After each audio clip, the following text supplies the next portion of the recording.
So hello guys.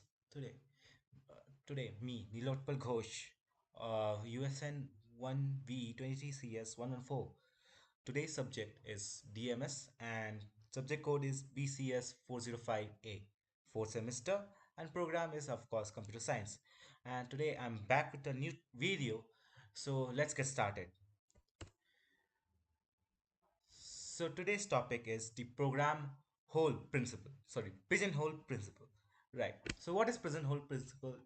We will today learn about what is principle pigeonhole principle, the real world example with it, and how it's useful in our computer science. Now, what is pigeonhole principle? In basic sense, it's more items. Like if more items, pigeons, are placed into fewer containers, pigeonholes, at least one container must hold more than one item. Basically, if there are more number of pigeons compared to the pigeonholes, their nest, then there should be at least in one nest there should be at least two to more pigeons, right? So in formal definition, if n is greater than m and n objects are placed into m boxes, then at least one box contains more than one object. Use fundamental in combination proofs and problem solving. So generalized pigeonhole principle. Generalized pigeonhole principle refers to if n items are placed into m boxes, at least one box container m or m or more items. N is to m or more items. So rounds example, let's say 25 balls are there and I have six boxes. So 25 divided by 6, that is 4.1566, that's approximately 5, right? So at least one box must contain at least 5 balls. That's what it says, right? You can see that, yeah. So what is real world example? Let's say in this scenario, let's say there are 13 people, right? In 13 people, and we have of course 1 year. 1 year has 12 months. 12 months in a year, right? So in this 12 months, we have birthday. Let's say every single guy has in 1 month there is at least one birthday, right? In this sense, that each person has a birthday month, right? Assign 13 birthdays to 12 months. If we are to assign 13 birthdays in 12 months, then means that at least 1 month has at least two birthdays. Why it matters? Helps in logic based problems, puzzles, event planning, and etc. Right? So, simple proof based example, right? Let's give a simple proof on that. You have 10 socks, and 9 drawers. Assumption for contradiction. Let's contradict ourselves. No drawer has more than one socks. I'll contradict myself, right? Max 9 socks can be stored. It's true, right? So in conclusion, if there's no drawer has more than one sock, I assume that there's no drawer more than one socks, then that means I can only store 9 socks, right? In contradiction, if you have 10 socks, at least one drawer has two more socks, because if they then because if there were no if no drawer was more than had one more than one socks, then I can only store 9, but I have 10, right?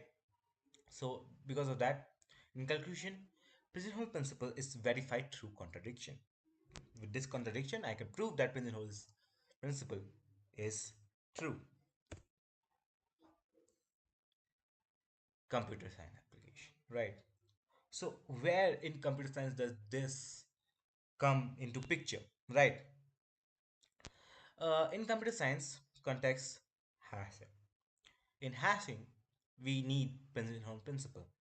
Hash table example, hash function produce 100 outputs. So let's take 0 to 10.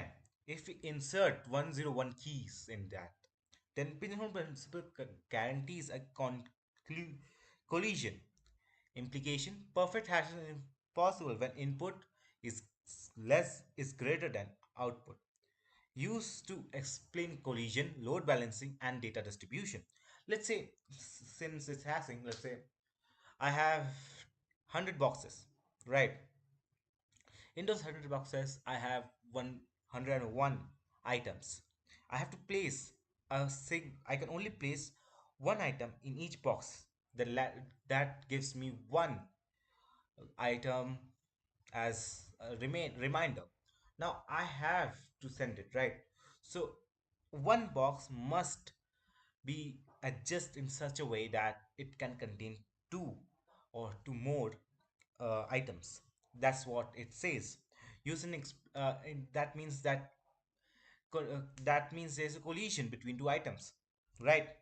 So that's what it says, that pigeonhole principle guarantees a collision. And if there's collision, then there's issue, right? In hashing, we can't have collision in. It's also used in load balancing, that it just distributes the load. If there's two sets of boxes, let's say one has 10, another has 15, so and I have 25 items, then I'll balance in such a way that every box gets one item or equal number of items, right? That's what load balance does. And data distribution is distributing my items in boxes. That's what it means. So in conclusion, core principle is too many items, too few containers. Overlaps is unavoidable. Variance basic n is greater than m.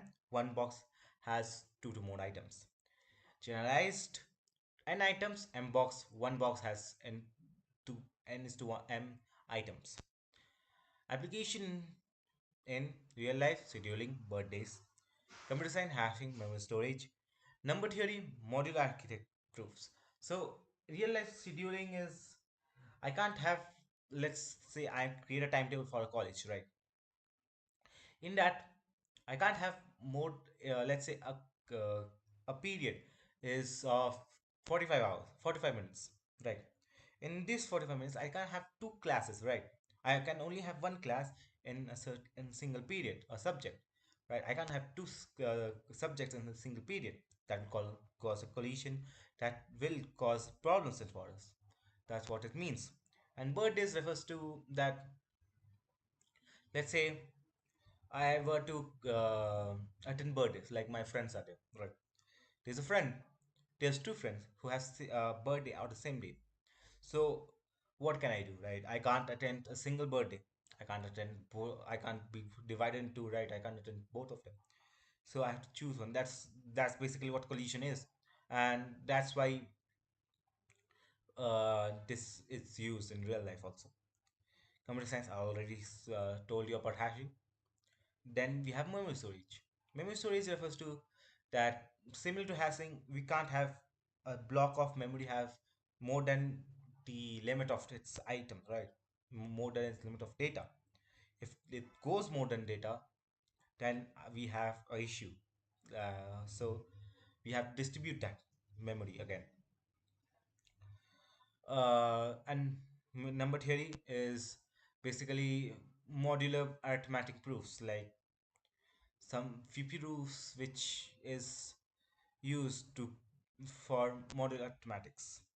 Uh, with this, I conclude my video. Thank you for watching.